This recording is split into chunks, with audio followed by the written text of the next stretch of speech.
Welcome back to the Finks Friday Night Blitz with a thanks to Finks Used Cars and Finks Harley Davidson. The John Glenn Muskies are coming off a rough loss against Indian Valley last week, while the Redskins are still trying to get their first win of the year. Ty Belcher has more on this NBL matchup. Ty? Thanks, guys. Just like you guys touched on, this weather was 20 times better than it was last week. Rather have the fall weather. You guys at home probably have the fall candles going, so let's go ahead and get right into things. Picking things up in the second half, where John Glenn leads Coshocton 28-7 in the third quarter, backed by a wild student section. John Glenn on their opening drive would pick up right where they left off with Owen Edwards, putting the ball in the breadbasket, never making Ryder Penton even change his stride a little bit, extending the lead to 28. And following a 3-and-out, Andrew Glob awaits the punt. And he'll wait for some blocks, takes off for the sideline.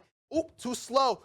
It makes a guy miss, but it's stopped by Colton Conkey as he makes a touchdown-saving tackle. But in his defense, Reese Mitziger will have his back because the very next play he goes in untouched for the 10-yard touchdown, 42-7 Muskies. Ladies and gentlemen, the mark of a special team is being good in all three phases. Dominic Bates makes sure the special teams are special as he blocks and recovers the punt in the end zone for a touchdown. Powered by a great crowd and special teams play, John Glenn cruises on to win 49-14, redeeming last week's loss. Now sending things out to Eugene Capper's Field, where Meadowbrook hosts Crooksville. Meadowbrook will come out firing from the very first snap defensively, forcing the fumble and garnering a whole lot of momentum, saying, "Give me the ball, I need it."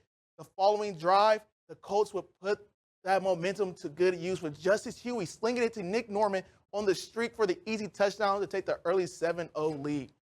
The Ceramics needing to get points on the board, so they call on Brayson Hill, who in return calls his own number, setting up an appointment with the end zone, shaking off two early fumbles.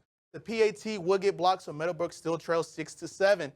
After both teams trade out a couple good punches, 3-and-outs from both teams, Meadowbrook runs the RPO to perfection, leaving Nick Norman 1-on-1 with a tackler as he wheels his way into the end zone, extending the lead to 8. Ultimately, the early turnovers would pay dividends as Meadowbrook cruises to a 40-20 win, with Huey Justice breaking the school's passing record in the process.